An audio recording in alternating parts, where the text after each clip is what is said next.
Sonic's 900th Adventure. The title's wrong because it somehow counted the reprint issues of Sonic the Comic to make this number. And it's not including the manga, Sonic Adventures, or the promotional comic for Sonic 1. While it's amazing that the comic acknowledged Fleetway, why does it acknowledge Fleetway and Archie when they're not canon to this? It'd make far more sense to have the number be based on just the amount of IDW issues. In the first story, out of complete and utter nowhere, a text box says that Tails has many living lamps. This contradicts canon in every part of the series where he only has one lab at a time. Any real fan of the games would know that, because if he had multiple labs, it'd have been taken advantage of. But to be fair, one, having at least a few backup labs is a smart move of his, because Eggman could destroy them. And that'd be inevitable because how would he not find out where they are when he makes the house shaped like his head? And two, at no point was it ever stated that he does have only one lab, right? We just assumed. And even IDW, it seems he has 2 labs. So it's no more of a retcon than establishing the jailed Robotnik made the Eclipse cannon so Shadow could destroy the Black Arms with it, and Shadow was made with Black Doom's blood. Because nothing contradicted that before. The problem is, for Tails to have many living labs, he'd have to use a lot of material. And it'd be a waste of materials to make more than a few of them. There's being prepared and there's being paranoid. But this could make sense beautifully if it was explained that all of those alternate labs are just made by repurposing abandoned bases of Eggman. I said when reviewing one of Flint's fanfictions that it'd be unbelievable for the base from SA1 to have not gotten dismantled for its materials when it could house dangerous robots, like 2 of them in tubes. It can make sense that most bases aren't touched, and that there's still abandoned buildings in the world, because people are too lazy or busy to tear them down right away and that costs money. Tails would still repurpose a few of his bases because there's nothing but spare time. Boy, this issue's in trouble if I had to make a long rant justifying the first text box, and I didn't get into the story yet. Tails reminisces about the fact that Sonic's done a lot of heroism. The writer took a shortcut by starting out the story with him saying this, when I would have stressed out for a while over figuring out how to naturally start that conversation. I wouldn't even expect a fanfiction to have the first line be right in the middle of a conversation. Sonic says that beating Metal Sonic was a group effort while calling Tails buddy, and Tails thankfully lampshades him being modest all of a sudden, and as usual Sonic praises himself unnecessarily. Sonic wonders why he's nostalgic enough to do reminiscing out of nowhere, and Tails says it just occurred to him how lucky he's been to know him for so long. How did that just occur to him? Isn't he supposed to be insecure because he used to be bullied and was lucky he met Sonic? It's just boring to see a story about nothing but Sonic worship so far when he hasn't done anything in the story itself to earn it. At least write him as retrieving a stolen purse for someone first. I haven't seen him save anybody in forever. Tails says the Metal Virus brings them to 899 world-saving victories. I have to assume that most of those take place in the mysterious 5 years between the Classic and Dreamcast era, because they haven't saved the world that many times in the games. Oh yeah, I like that Sonic's holding an acoustic guitar like Archie. All of that's overshadowed though when the Warp Topaz inexplicably warps them for no reason to have a plot. Even fanfiction's too grounded in reality to do this. What took so long for this to happen if it can? This story's not canon to me. It's still supercharged and unstable, but if they're really in danger, why doesn't Tails run out of the house and tell them to follow him instantly? I'm supposed to be scared by this when they're just standing right next to it talking for 1,000 years. You'd think if it could blow up a planet, it would have already done so. Tails gets told to find where the Topaz goes because for no reason at all, he thinks putting it back where it was will neutralize it. The smartest thing to do would be to bring it to the Soul Dimension to keep it from Eggman. Sonic grabs it and inexplicably gets sent to Green Hill Zone. Even though common sense would have you think it'd send him to the Soul Dimension again since that happened last time because it was supercharged, and it still is. Him being warped here is a lazy retread of the Genesis wave in the Sonic X comic story. I'd like to know why he was sent here specifically with the writer failing to realize that we're all sick of this place. How about show off a real fan favorite zone instead? Sega told Flynn not to destroy this, and that had been a pathetic waste of a concept, so it can't end with that happening. Sonic runs off, and then gets drawn or colored in so weird that at first I assumed he was warped to a parallel universe where he somehow took on the body of another Sonic. And that universe could have references to Sonic the comic. I would think the whole story would be about him being warped to other universes, since it warped him to the Soul Dimension. Amy appears out of nowhere to defend him from a whale in a pointless reference that they won, and she immediately tells him to save her instead, lamely. He pulls her onto the whale, she worries about the orca and says don't worry because she knows what to do. He runs away, luring it away from her as she offers to bake him cookies as a reward. So boring stuff happens, Amy hugs him and he thanks her while returning the hug, which we never saw Game Sonic do. And he takes off to look for the Topaz. We see him running with it while calling Tails buddy, and sees Knuckles because Tails told him to come here, like he doesn't care about guarding the emerald. He calls Tails buddy and hands it to Knuckles. Then Sonic's warped to Metal Sonic. Again, I'm wondering why he was sent here specifically. When it's not explained that Blaze's dimension occupies the same physical space as his, but on a different dimension, and the place he landed on when he fell from the sky was close to where he was. For no reason, Sonic's so weak he can barely move, which is just insulting to his character to force Metal Sonic to grab the Topaz. I'm told that the warped Topaz is what's making Sonic feel weak, but that never happened to Starline when he outright used it constantly on purpose, so this is bullshit. Apparently hedgehogs are very weak to this thing. Sonic wastes time trying to reason with a robot without free will again. He gets sent away by him, but I don't get to see the impact anyways. And the story keeps pointlessly dragging out. Sonic says buddy and says everything's going dark, only to say that's been long enough and run around Metal Sonic full of life.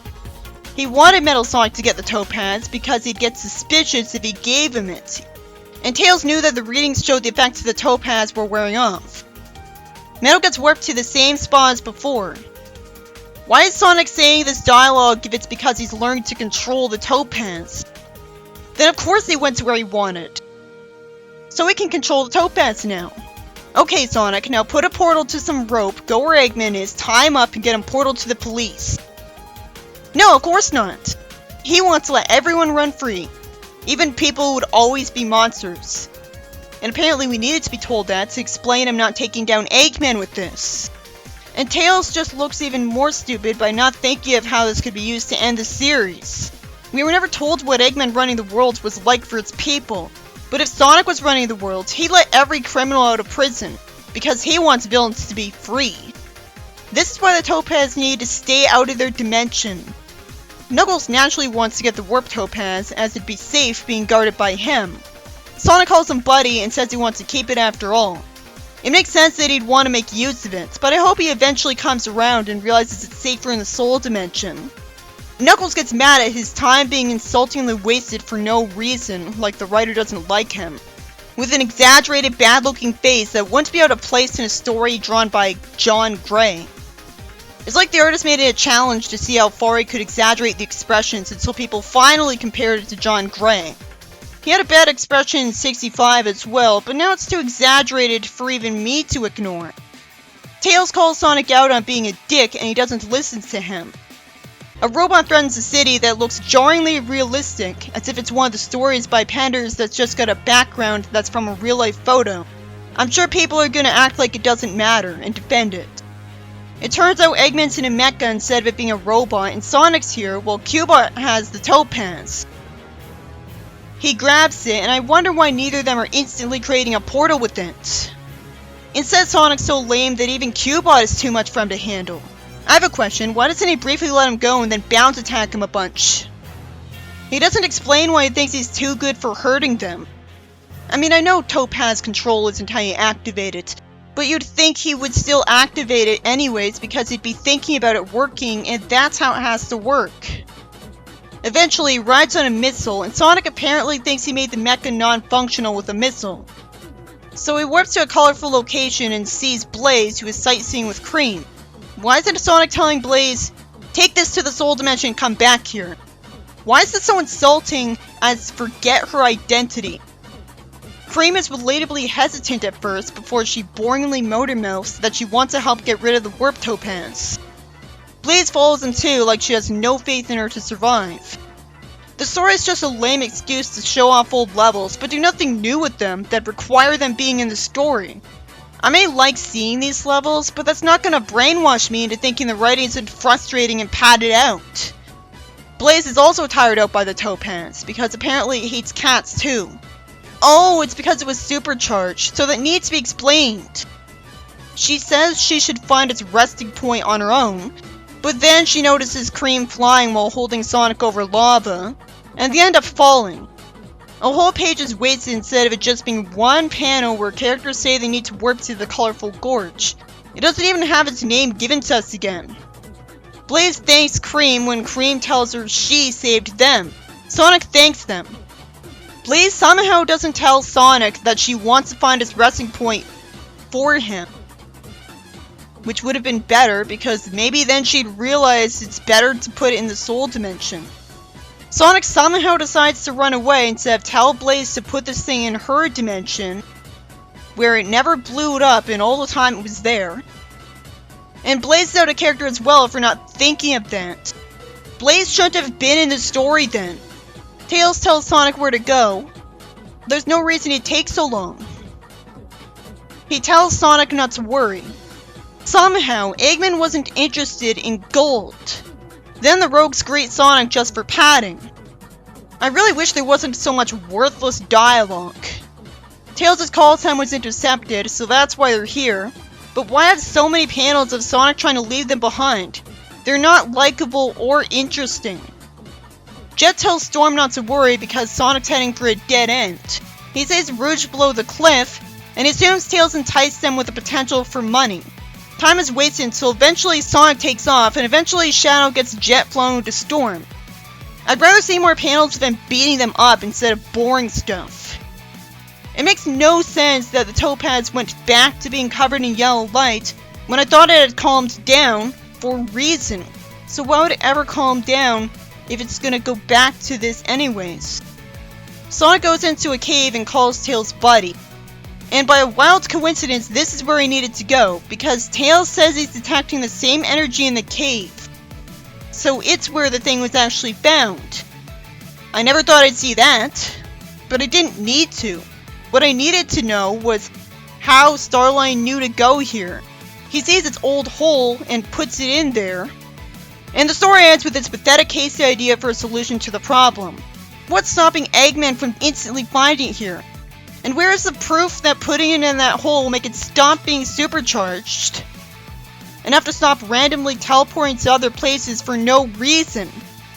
In fact, right after I put it in the hole, it got surrounded by yellow light.